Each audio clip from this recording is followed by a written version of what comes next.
Good afternoon, everyone. It's an honor to be here today to celebrate Women's History Month. Megan Burke, Senior Customer Success Manager at Delphix, and I'm really excited to introduce our incredible guest, Tammi Warfield, the Chief Strategy Customer Officer at Delphix. In today's Q&A session, Tammi will share her insights and advice based on her career journey, her challenges as a woman in tech, and the importance of diversity and inclusion in the workplace. Absolutely thrilled to have her with us here today, and I can't wait to learn from her experiences and perspectives. So Tammi, to get us started, why are Women's History Month and International Women's Day important to celebrate? Oh, I love that question. And first, Megan, thanks for taking the time to chat with me. I mean, this is a topic that I'm super passionate about. As you know, we've had many discussions around the subject, but just, the concept of celebrating Women's History Month and International Women's Day, it's just so important.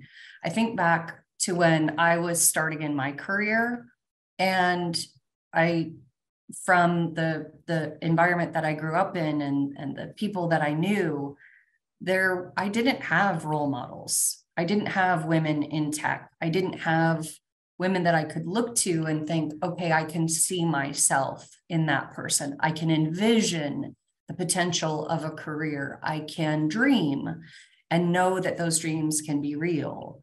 And I think, when we celebrate the women that have created such an incredible impact on the industry and paved the way for many, for those of us that have gone after them, it's just really important. It's important to create and celebrate those role models for the young women of today so that they can look up, and even if in their own environment, their family or their social environment or their school situation, if they don't have those role models in their immediate vicinity, they do have access to them. And that's one of the reasons that I love this celebration. Yeah, as you mentioned, Tammi, right, you and I have had these conversations lots and lots of times. I remember interviewing with you when I started with Delphix, and one of the things that stood out was, wow, how amazing it is to have such a powerhouse of a woman in charge. So kind of along that theme, how can women best support and empower other women in their organization? Well, yeah, I feel like this is just one of our normal one-on-ones. So everybody else, you get to come along with us. I'm very passionate about mentoring, right? Mentoring is about not talking at someone, but bringing out from someone what they're really interested in, what they're really passionate about, and helping guide that instead of, I think, what historically has been a fairly formulaic career ladder concept of career development. I think really being a mentor and listening and being there is incredible. I think women not only showing empathy, but allowing others to show empathy is really important. And so I just think those are just some very simple ways that women can show up for other women. And I know we spend a ton of time thinking about and talking about how women support women and how, we mentor them, how we get them there. But what are some thoughts around, how men best serve as allies or even for women or minorities? How do they play a part in this? Well, I think that people, men, women, minority, regardless, people need to show up and bring respect into the workplace, hopefully into society in general, but really acknowledging our own biases, consciously working past those and through those, I think are super important. One of the things that, certainly I've learned in the last 10 years or so is acknowledging my biases. First of all, just being aware of them, right? That's like changing anything in life, right? If you want to change a habit, you first have to acknowledge that you have the habit, right? And then hold yourself accountable and ask others to hold you accountable. So for all of us, not just men, not just women, addressing our biases, and I think one of the most common is similarity bias. right? So if we can acknowledge when we are acting on a similarity bias for those that have it, and being able to consciously set that aside, it really opens the door, right, for being a stronger ally, for being more inclusive. And that, I think, is kind of the root for all of this. Yeah, absolutely. So we kind of talked about, why is women's history important? How do we be allies? How do we support ourselves? But kind of going back to your career and how you've grown through the ranks of being a woman in technology, what sorts of challenges have you faced because of your gender, and how did you address them? Well, I started in tech a long time ago, right? As I tell you, right? I've been doing this for 112 years. And back in the day, similarity bias was pretty rampant, right? And so I'm not going to be a man. I'm not going to show up in a masculine form. I am who I am as a person. But the best thing I think that I did, and I maybe did it unintentionally or certainly unconsciously. I grew up in the Midwest, raised on a farm. My family imparted into me a very, very strong work ethic. And I just brought that, right? I just worked really hard, and that consistency, that performance, right? Achieving, and over time, people understanding that I could be relied on to achieve. I could be relied on to consistently perform. I could be relied on to fill in the blank, grow the business, hit the goal, et cetera. That created my brand, right? So it really wasn't about consciously trying to redirect people's opinions. That takes a lot of energy, and it takes a lot of energy away from doing the work, right? So I think the best thing that I did was I just did the work. So you've talked about some of the obstacles and challenges. Are there any others that you would kind of like to target around just women in technology in general?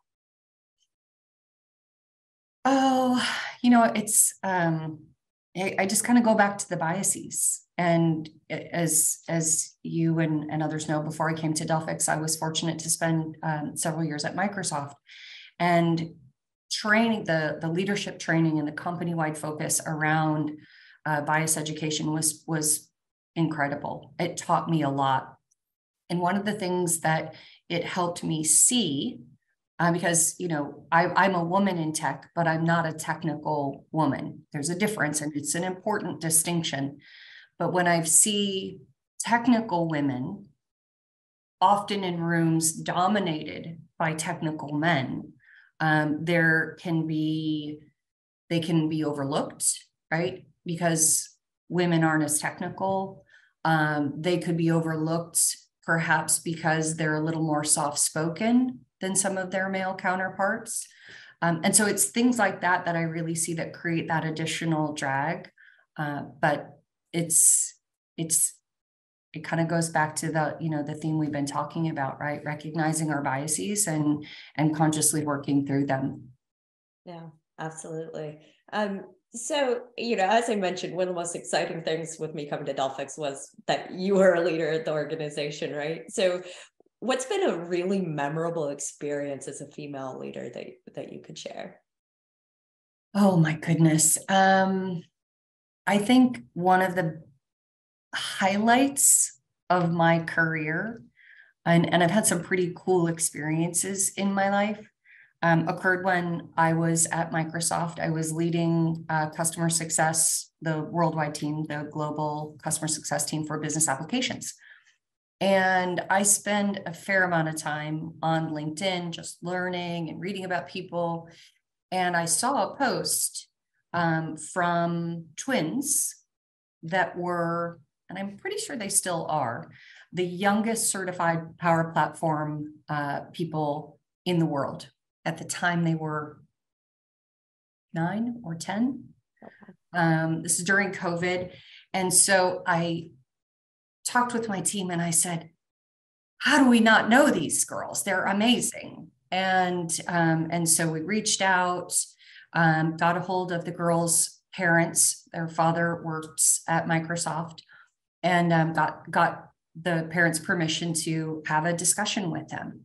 And to see these two young women through, it was during COVID, right? Their dad was working from home, worked for Microsoft. They're like, oh, I want to learn about Power Platform. And to see the initiative that they took, and it was amazing to me, because it just shows me how far we've come, right? And just to highlight the fantastic energy that these young ladies brought, it was just amazing to me.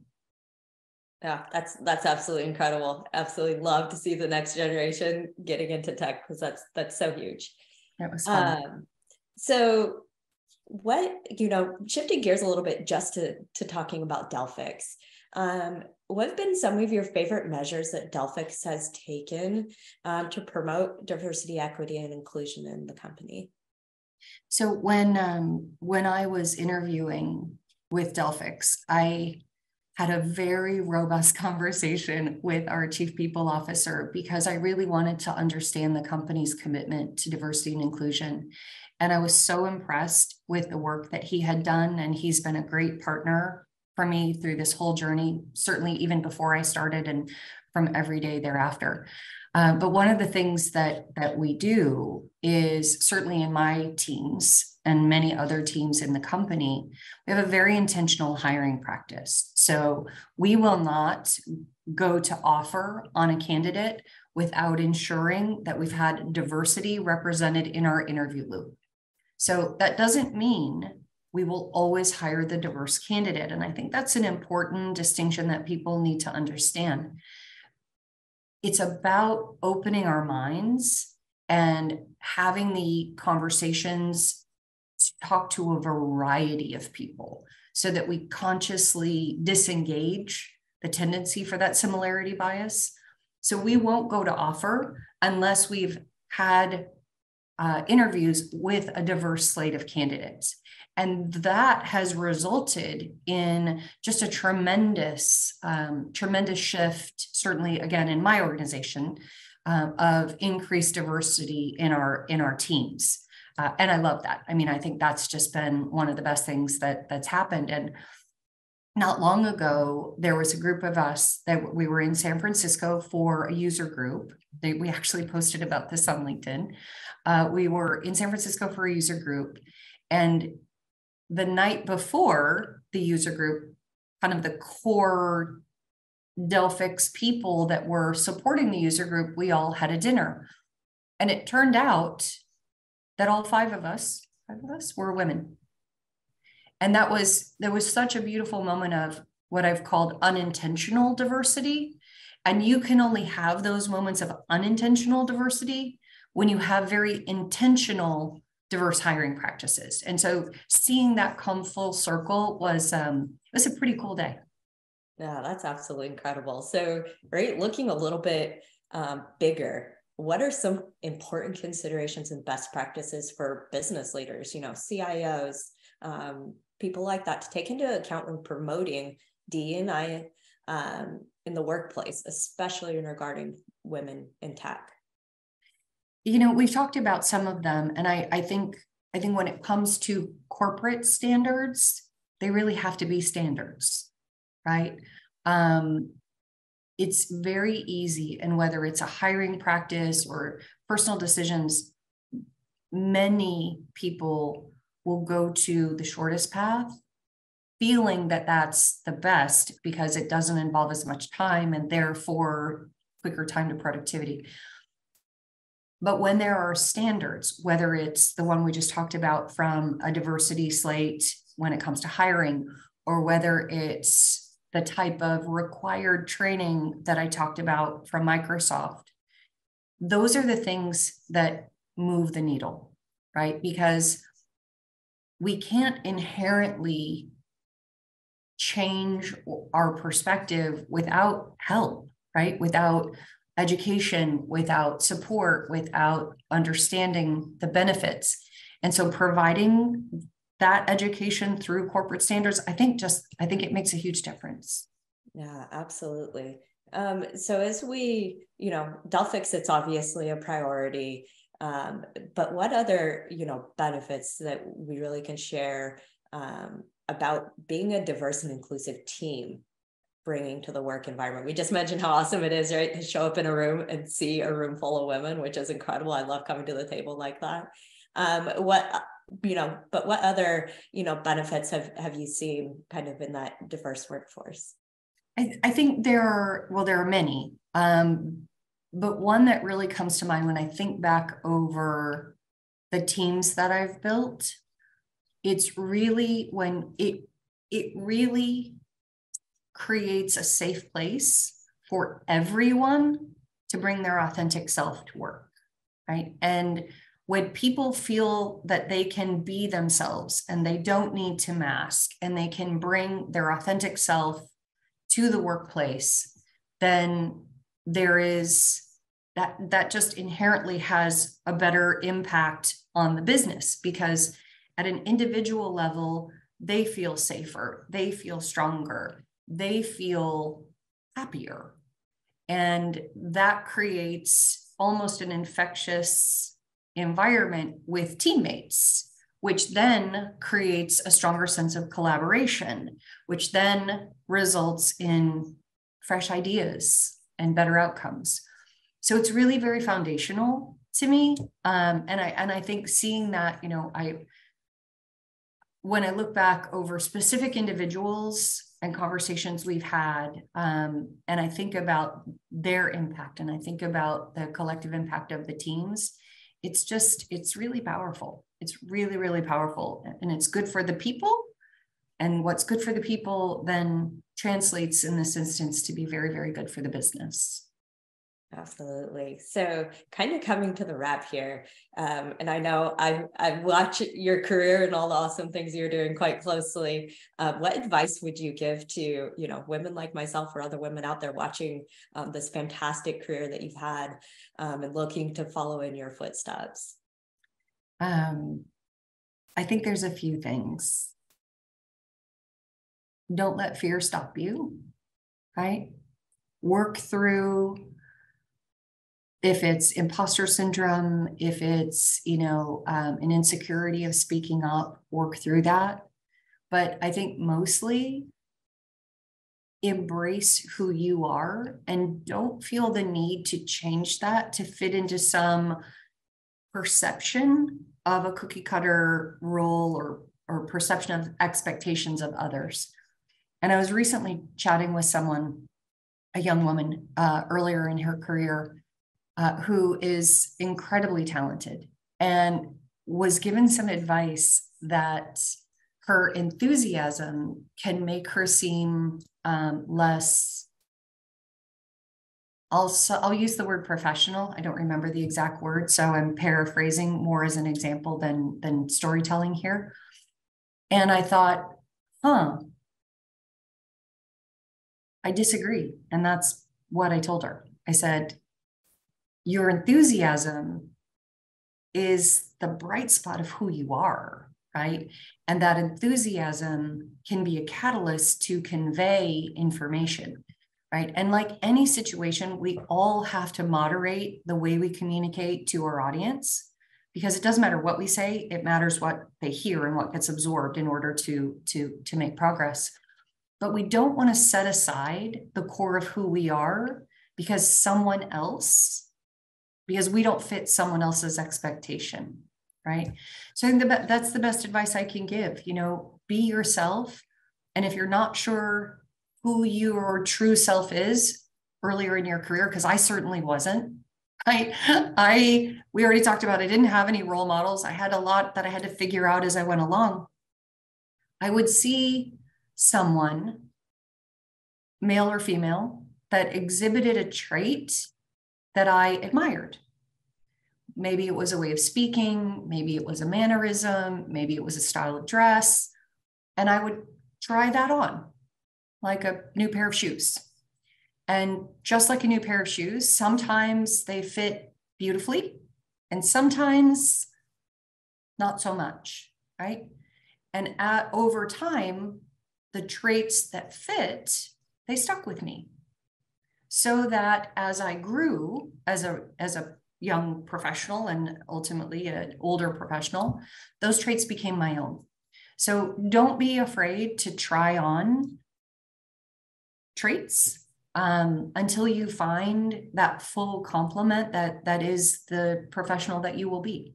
So I guess a couple pieces of advice. I hope they stick. I hope they resonate. Absolutely. Definitely resonate. Tammi, I want to thank you so much for your time this afternoon. Really appreciate it. Always a pleasure talking with you and learning and following all the fantastic things you're doing. Great to be here with you, Megan. Thank you so much.